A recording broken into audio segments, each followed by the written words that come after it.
Ito na yung motor na isi-set up ni Boss Renz. Maganda kasing kulay, mas maliwanag, saka mas madaling i-set up to boss. Tayo nang bahala dyan.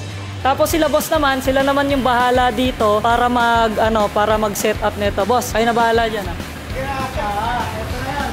Mag-unbox! Pagsabayin na natin to. Boss Renz. Okay, ito na mga kapat. And 5, 4, 3, 2, 1.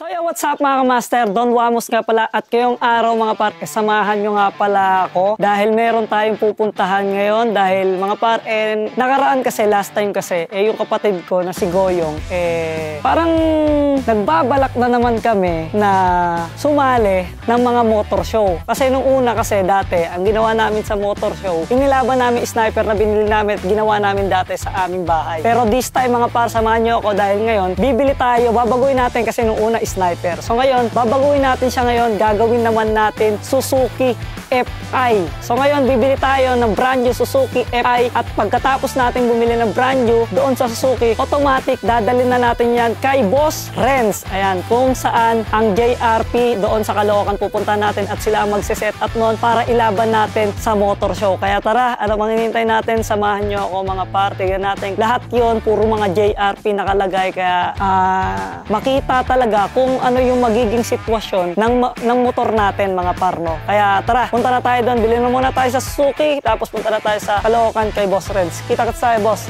Let's go! So yung mga par, nandito na tayo sa bilihan ng motor. Nandito na tayo. So, pinasikaso ko na to kay Pendong. Ito na yung motor na isi-set up ni Boss Renz. Kasama ko pala si Boss Renz. Ito si Boss Renz.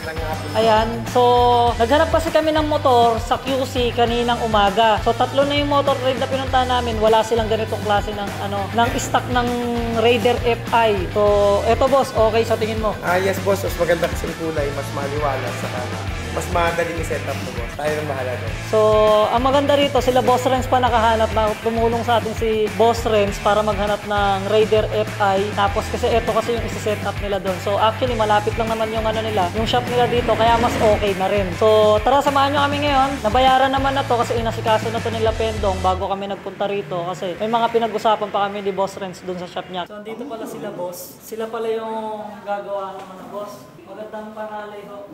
Boss, pala nyo na. Nagmamadali, no?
Nandito na nga tayo syempre sa JRP kung saan isi-set up yung ating brand new na Suzuki FI.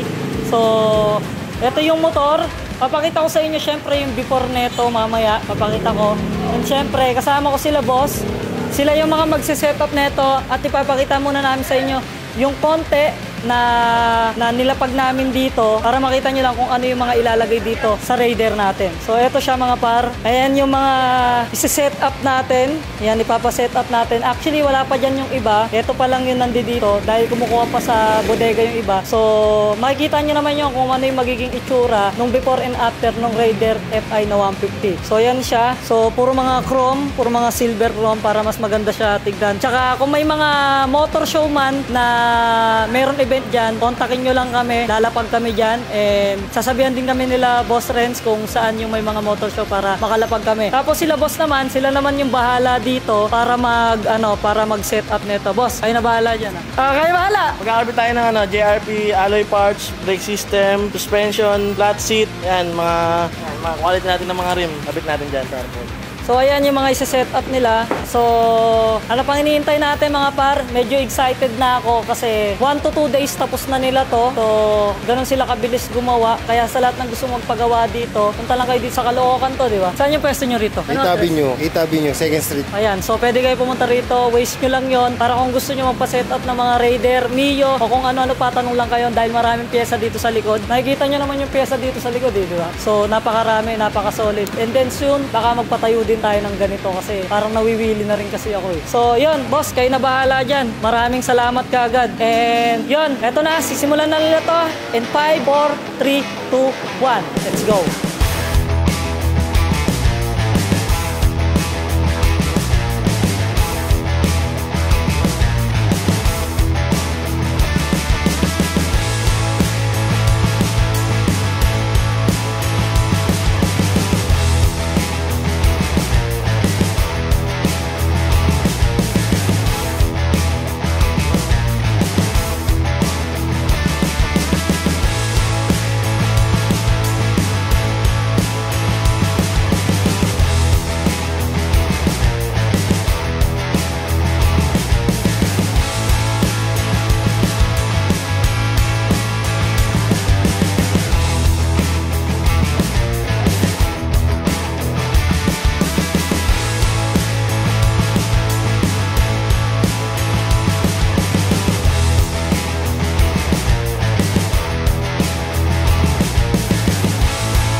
Nagkabit tayo ng JRP alloy swing arm and Versace, tapos JRP na suspension na full functional yung rebound.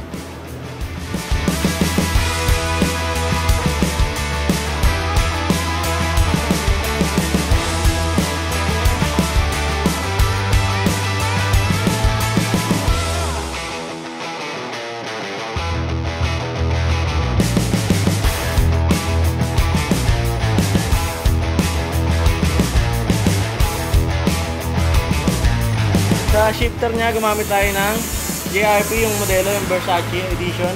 Yung latest edition to na ano. Tapos, sa flat seat naman, JRP na carbon. Yan, na plastic, pang Raider FI.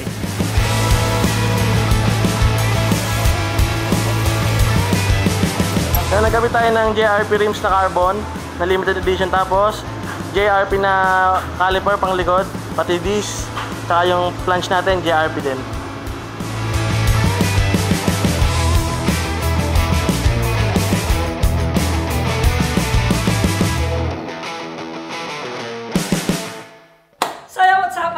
So ngayon this time mga par, tumawag na sa akin si Boss Renz ng JRP. Sabi nila finish na daw yung motor natin na Raider FI. So sobrang excited ko mga par kasi gustong gusto ko na siya makita ng before. Nakita natin yung before, meron ngayong after, makikita natin siya ngayon. At etong part na to, kung nasan ako ngayon mga par, nilinis na namin to kasi dito natin ilalagay yung Raider na pinagawa natin sa JRP dito kay Boss Renz. Kasi bakit dito ko siya ilalagay? Kasi mga par, dito ako lagi nakatambay sa upuan na ito. Kaya syempre, para maganda yung yung tanawin ko pagka nandito ako sa gilid. So dito natin siya isa-set up mamaya. Kaya sobrang excited na ako at sana matuwa din kayo sa lahat ng gusto magpagawa.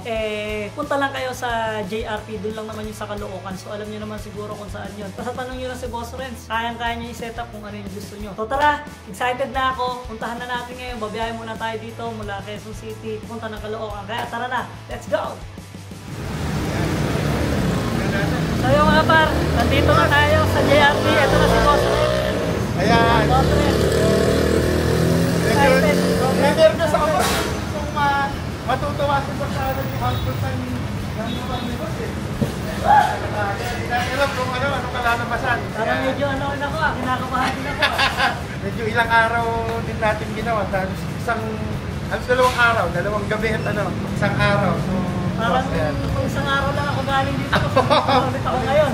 Nakakabahan nga kami Boss eh. Baka ako hindi magustuhan ni Boss pero ginawa naman natin yung best natin yan Boss para kahit pa paano ma-appreciate nyo.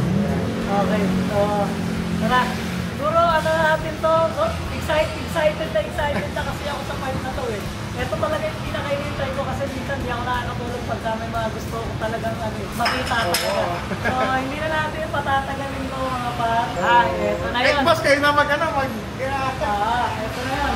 mag-unbox. Pagsabayin na natin to. Boss Renz. Okay, ito na mga par. And 5, 4, 5, 4, 3, 2, 1.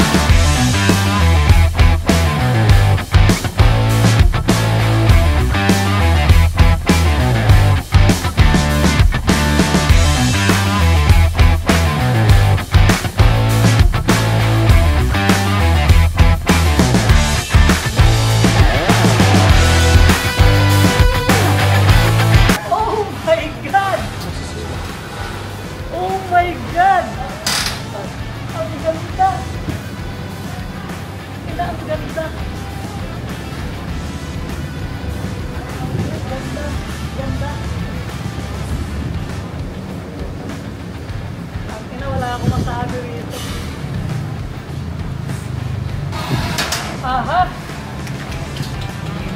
Medyo malayo na sa itsura nung dati. Oo nga po eh. Ganda sa... Malayo Boss no? Oo, malayo. Layo na ng itsura sa dati. Nakita niyo naman yung before and after, di ba? Ano pala yung mga pinaglalagay dito, boss?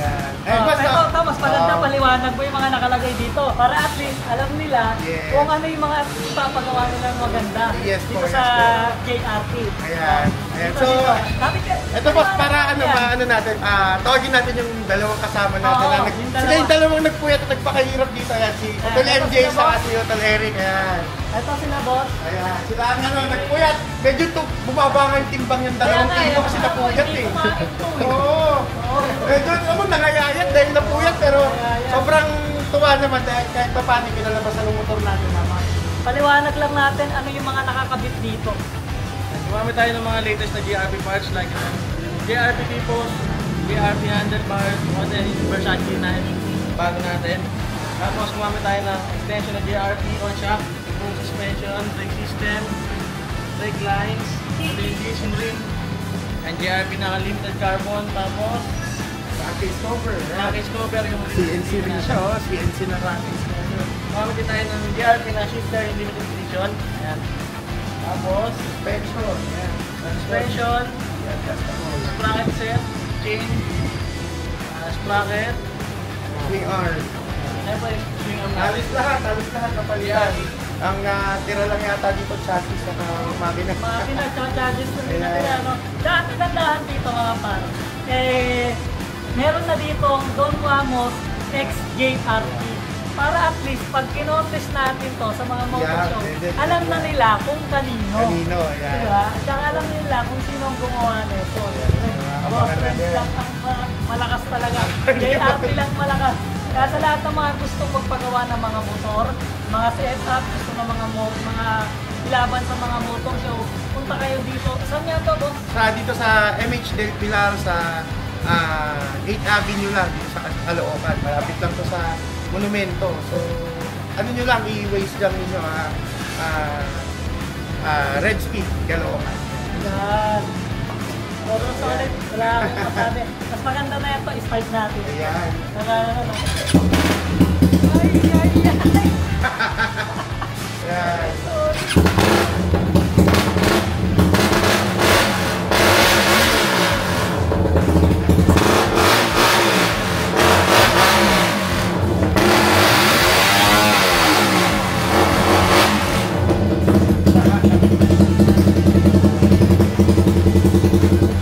Pang ano na to, pang mga New Year, New Year. Ito na lang yung papuputokin mo, hindi na para mag-ingay na tayo ito. Ay, maraming salamat Oh, ayun boss, ang gumawa sa akin po, si Boss Marlon. Boss, lapit ka rin Ayan. boss. Ayan, ang gumawa naman ng decals nito, mga pad, kung gusto nyo naman magpagawa ng mga sticker, mga decals sa mga motor nyo, kay boss lang, anong Facebook page nyo, boss? P-Pants Decals in Oh, so comment ilalagay ko dito sa Facebook sa screen yung Facebook page nila para pwede kayo mag-message sa kanila, magpabook sa kanila sa kung anong klase ng design yung gusto niyo. Boss, maraming salamat. Napakasulit ng sticker na nilagay niyo. Makikita na natin to palagi sa mga sa mga vlog tsaka sa mga motor show. Lagi nang updated ko kasi. Yes boss, update natin lagi at may bago tayo laro. Eh, eto naman, may mga tanong yan sa mga comment section. Yes, boss. Boss, magkano naman nagastos dyan? Patay tayo. Nako, patay tayo. Boss. Actually dito naman sa pyesa ng GRP, hindi naman siya totally mahal. Hindi naman lahat ng pang show ay dapat sobrang Mahal. Oo. Pagandahan ng labanan. Yes, minsan kasi, okay, given factor yung pyesa natin. Pero isang lagi kong sinasuggest o lagi kong sinasabi sa mga nagpo-motor show, kahit gano'n magkamahal yung pyesa, kung hindi tama yung pagkakabit, kung hindi tama yung execution ninyo, o paano binuo, minsan kahit yung maganda yung pyesa, minsan pwede doon tayo matalo. Pero ito naman, yung ginawa natin proseso dito dahil kahit papano, may konting experience tayo pagdating sa pagbuo, sa pag-aayos ng pyesa, pag-aayos ng motor. Pwede natin sabihin na itong ginawa natin dito is nasa tamang proseso. So, ayun, kahit papano, maganda rin yung output. So, para makita natin sa mga event at mga show, si Boss. So, Boss Ramon. May yung mga yung halimbawa gagastos sila, magkano yung sapat na na pwede nilang gastusin sa motor nila ng mga pang-show? Sa GRP naman po, mostly, hindi ka uubos na yung 100,000. Sobrang laki na. O sobrang laki na. Minsan lang, medyo nagiging medyo mahal siya. Tulad nito, nilagyan natin ng limited edition na CNC to. Naka-CNC yung crankcase cover natin. So, ang bentahan ng ganyan nasa 60,000. Eh, kaso to mga to, limited lang. Etong ganito, nilabas ko to, 88 piraso lang, 88 set lang sa mga Pilipinas. So, Oh my God, so parang isa ako doon. Siyempre po, hindi pwedeng wala. Isa ako doon. Oo, so, kumbaga, isang factor na may mga limited tayong pyesa na ilagay natin dito sa motor ni Boss. So pag may mga limited tayong pyesa, lagi natin i-update. So ang tanong, magkano nagastos dito sa full setup ng ganitong klase ng motor? Para natin may idea sila. Boss Renz, gusto ko katulad kay Wamos. Opo. Ganong setup, magkano nagastos? Siguro ito boss, kasama yung crankcase cover, more or less, nasa malaki na yung 150,000. Sobra na. Sobra na. Kasama na po yung labor, lahat. Then, yun po kasi ang naging factor itong limited na crankcase cover. Pero most likely kapag nagpa-full tayo ng design, mga nasa ganun po, roughly nasa 100 to 150. Ano na po yan, full set na yun. Yan. At saka soon, abangan nyo kasi dahil syempre, nung pagpasok ko rito, kasi siguro yung talaga kasi kadalasan gusto niya sa mga motor at saka mga setup, inuudyakan niya ako na, kuya, magtayo tayo ng shop. Eh ako kasi wala akong alam sa mga ganyan eh. So ngayon, dahil naturoon ako ng kahit paano konting kaalaman sa mga pagkaano, sa mga ganitong bagay, so magtatayo rin tayo ng JRC. Yan, nag-uusap na kami ni Boss Renz yan. Sana supportahan nyo guys pagka nag-open kami ng JRC na mga motor parts dito sa Quezon City or sa Caintarzan. Yes, boss. Yes. So, kita na tayo supportahan nyo kami doon. Tsaka pupunta naman si Boss Renz. Yes, syempre, matik ang buong team susuporta at laging nandyan. Kung sa opening, may mga events, kung ano, lagi po tayong nakasuporta. Kaya syempre, thank you, boss. Thank you sa tiwala. Thank you. Pwede nang pambalagbagan to. Pwede nang ano. Kaya kahit pa paano, medyo wala yung Gagawin pinagpapit. natin, ito mga par, i-display na natin to sa ating bahay. Para at least pagpasok ng mga bisita natin, unang bungat ka agad, makikita ka agad sila yun. Boss, thank you ah. Solid. Ito lang i-request nyo, yung dalawang to. Tapos sa sticker naman si Bossing. Yan, let's go. So ito, carpet, bibigyan tayo ni Bossing. Para pag-display. Nakukuhan, para kapag display. At saka kapag sa konti sa mga show, motor event, ayan. event, sa mga gusto, pwede kayo mag-order sa kanila ng ganito. At ang rubber talaga siya po. Hindi siya basta napupunta.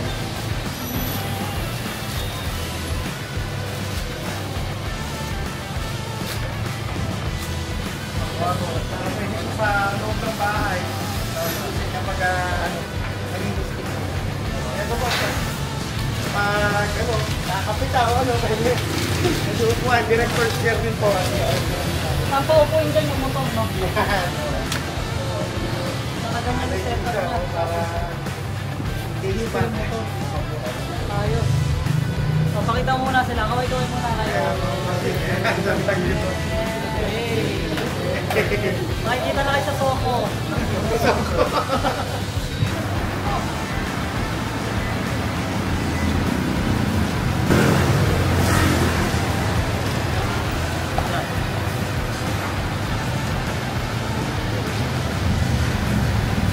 So yung mga parang dito na nga tayo sa bahay. Kasama natin sila Boss Renz at syempre yung ibang mga team ng JRP. So ngayon, ito ilalatag lang muna natin to para dito na natin siya ilalagay. Yan. Tapos ngayon, tsaka natin ito ilalagay. Para at least maganda. Yan. So, tapos tsaka natin papanik yung motor. Dito na kasi yung motor. Tsaka natin ilagay. Yan.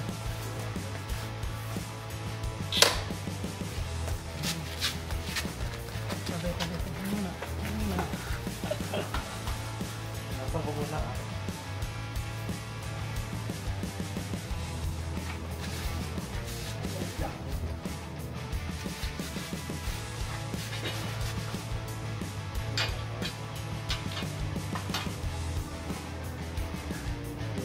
Alright. So, ang gagawin natin dyan, pagkabukas, bibili pa ako ng lagayan ng ano ang tawag doon? Yung parang Spotlight? Ay, yung parang sa VIP po. parang sa VIP. Lalagyan natin siya ngayon. So, yun. Eto na. Nakalagay na dito, mga parang naka-set up na. So, para at least, pag darating yung mga bisita natin, unang-unang mo makikita, mabubungot ka dyan. Eto. So eto, ang magiging pangalan na itong motor na to, mga par. Ganito na lang. Sige. Sa lahat ng mga magko-comment dito, mga par, mag-comment kayo kung ano gusto nyo ilagay natin sa pangalan dyan. Mamimili ako ng pangalan na mabibigyan ko ng 5,000 pesos. Okay? Sa pinakamaganda na magpangalan dito sa motor natin na to, mga par, bibigyan natin ng 5,000 pesos. At syempre, sa lahat nga pala ng gustong magpagawa na mga ganitong klase ng setup na motor, andito yung Facebook page ng JRP, ayan, tsaka yung contact ni Boss Renz, yung Facebook page niya din.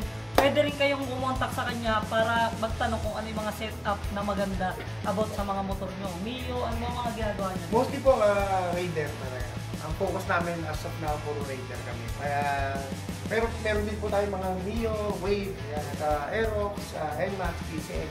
Pero mostly ang as of now talagang pinupukusan namin yung Raider. Raider talaga. So at least, yun, may idea na kayo kasi pinakita naman namin sa inyo. So hindi ko na ito patatagalin. Siyempre, like and follow. Subscribe na rin kayo mga par dahil road to 1 million subscriber na tayo dito sa ating YouTube channel. Siyempre sa makapag-share neto at lalo na sa mga ano neto, makapagbigay na magandang pangalan mga par, automatic 5,000 pesos. Kaya ano pang hinihintay nyo? So yun na nga mga par. So dahil si Boss Renz, nakita ko sa kanila yung showroom nila, mahilig sila sa mga vintage car. Dahil syempre, sinetapan tayo ni Boss Renz ng napakalupit na motor. So, bibigyan natin siya na mga ilang vintage natin dito mga par. At saka, Don Wamos ka. Tara, kasi natin si Boss. Boss, alam ko medyo ano to, mahilig ka rito. Pero sana ma-appreciate mo. Yes, boss. Ito yung bibigyan sa'yo. Nakaw, ayan ang paborito natin. Yan, thank you, Favorite boss. niya mga cup. Ayan, boss. ayun, thank you, boss. Yan. Thanks. Tapos, Yes, thank you. sana White socks. meron din na Don Wamos doon. Na, Yes, boss, syempre. na cup. Syempre, Mga syempre. ilagay natin, malay mo sa ano. Yes, boss, po, ilagay i-display mo natin to sa ano, May sa... display ni boss. Boss, thank you Don sa, Wamos. So, sa yan yung regalo. mga medyo hilig ko. Yan yung mga hindi ko talaga totally na suot mga par. Talagang dinisplay ko lang din. Para katulad lang din kay Boss Renz, hindi niya sinusuot. Ganon din ako. So at least meron pa at least. Ayan, thank you. Yan lang yung may Boss, bibigay thank ko, you Boss Nako, Renz, yung ganitong Maraming mga salamat. regalo, syempre mas valuable to kaysa sa pera o kung ano man. Yes. Galing sa puso at syempre pag regalo, ingatan. Tatabi natin to. Makita nyo to, naka-display sa office ko dun sa mga rack ng ng vintage cup ko. Yeah, thank you po, thank you. Thank you, Boss Renz. Ayos po, thank you po, Salamat. thank you. So, yun lang mga par.